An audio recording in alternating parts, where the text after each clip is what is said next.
Number one, put God first.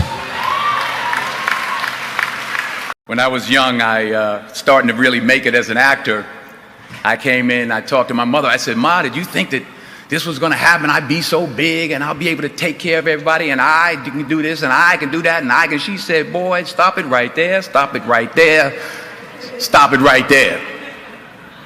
He said, if you only knew how many people that have been praying for you, how many prayer groups she put together, how many prayer cloths she gave me, how many times she splashed me with holy water to save my sorry behind her. She said it. She said, oh, you did it by yourself? I tell you what you can do by yourself. You can go outside, get a mop and a bucket and wash them windows. You can do that by yourself. Superstar. So I'm saying that to say I want to congratulate all the parents and friends and family and aunties and uncles and grandmothers and grandfathers and teachers and friends and enemies. All the people that helped you to get where you are today. Congratulations to you all. I'm going to tell about 2-3 stories. I'm going to keep it real short. I remember my graduation. Speaker got up there, went on forever, blah, blah, blah, blah, blah, blah, blah, blah, blah. So I'm going to keep it short. Number one, put God first. Put God first in everything you do. Everything that you think you see in me, everything that I've accomplished, everything that you think I have, and I have a few things, everything that I have is by the grace of God. Understand that. It's a gift. 40 years ago, March 27th, 1975, it was 40 years ago, just this past March, I was flunking out of college. I had a 1.7 grade point average. I hope none of you can relate. I had a 1.7 grade point average. I was sitting in my mother's beauty shop. They still call it beauty shop now? What they call it now?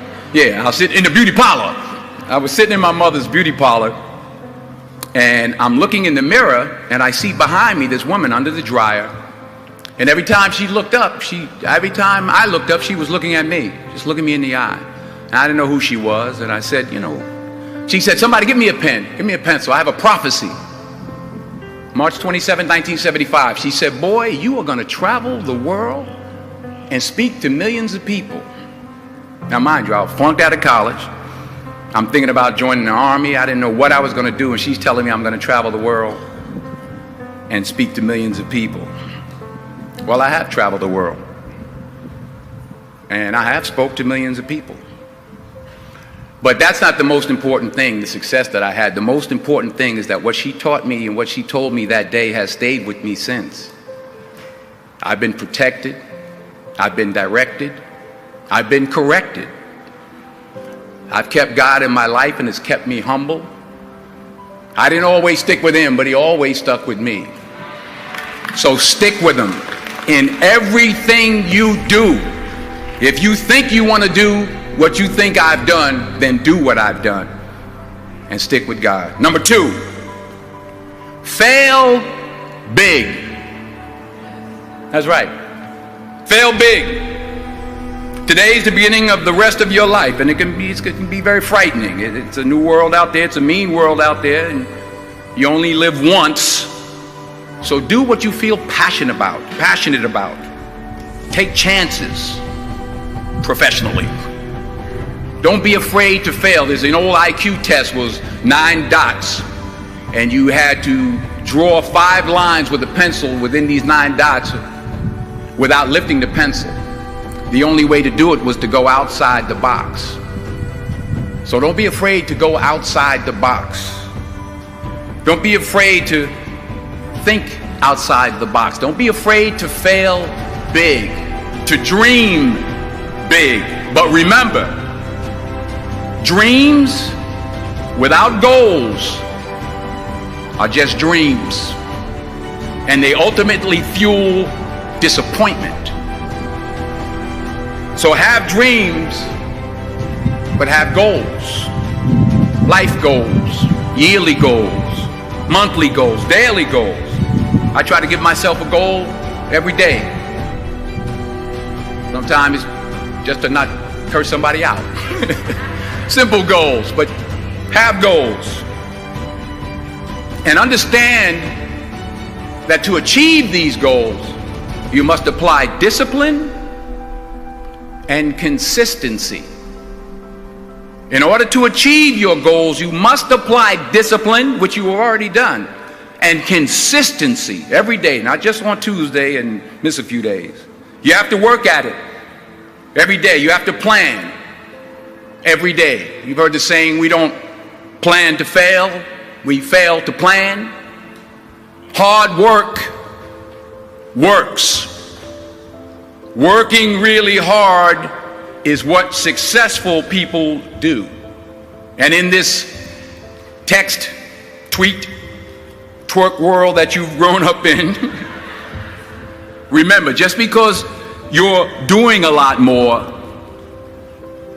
doesn't mean you're getting a lot more done. Remember that. Just because you're doing a lot more doesn't mean you're getting a lot more done.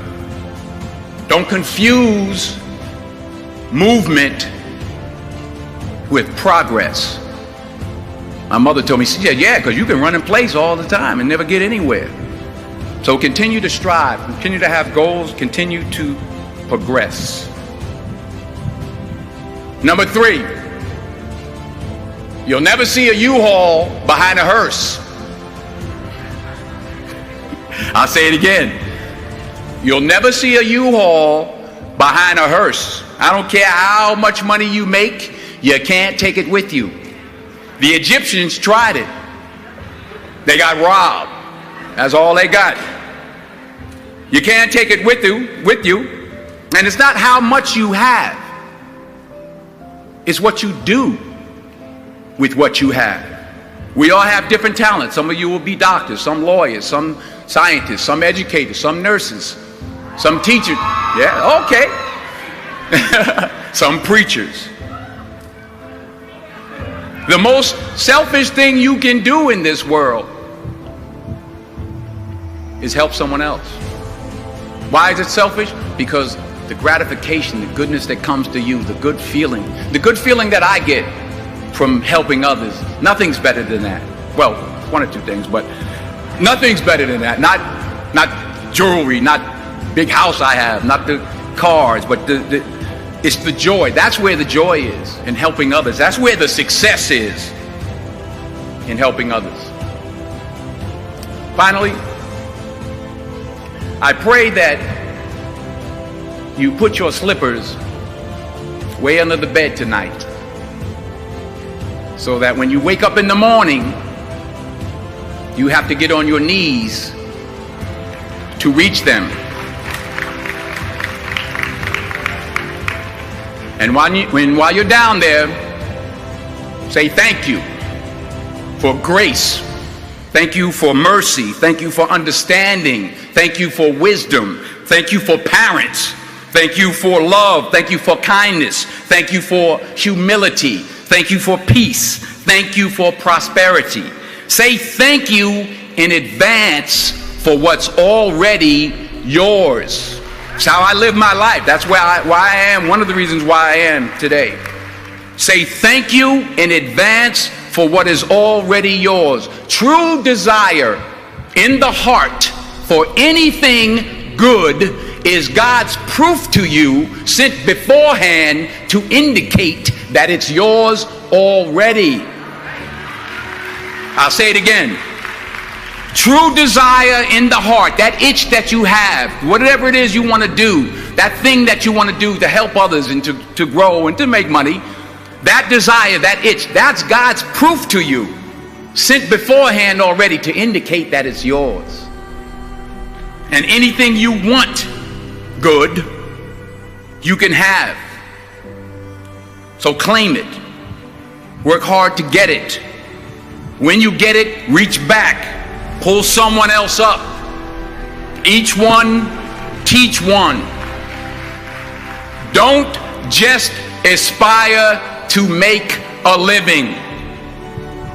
aspire to make a difference.